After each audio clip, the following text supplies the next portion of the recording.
Now let's talk about parasites and life force. And I don't like to force my spiritual beliefs on y'all, but it was my spiritual beliefs that revealed to me why the vast majority of Americans are struggling with autoimmune disorders. So I'm casually talking to my homegirl one day, and she tells me that her hemoglobin was like 8. And I was like, wow, you know, in the hospital, we actually transfuse people at 6. So how could your hemoglobin be casually at a deadly level? She was like, I don't know, that's just what it was. I was like, well, what did the doctor do? She said, he put me on iron supplements. I was like, but why was your hemoglobin that low to begin with? And she was like, I'm not sure.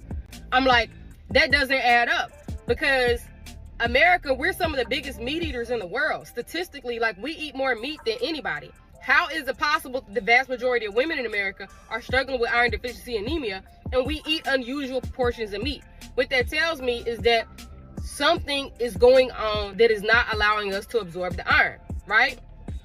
Now, another thing that I know is that, okay, this is the part where the spiritual aspect kind of tipped me off.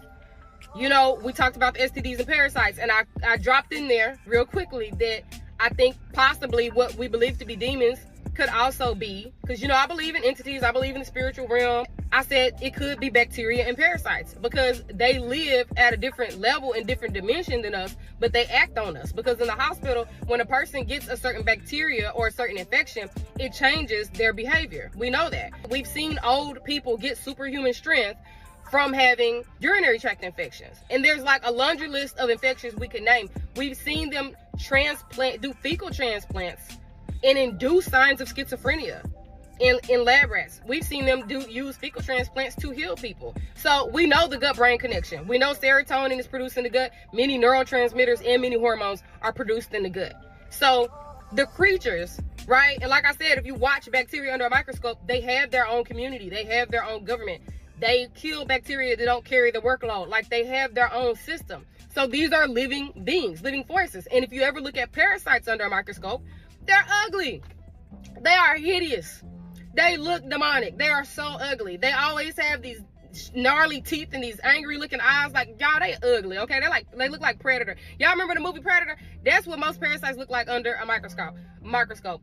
A lot of them also are worms, okay? Most people have worms at baseline. Don't know it, don't talk about it. The thing that's different about America is that most people of color, most countries of color, eat diets that naturally include many anti-parasitic foods, naturally.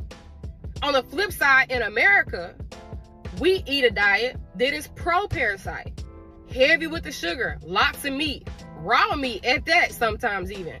All those things feed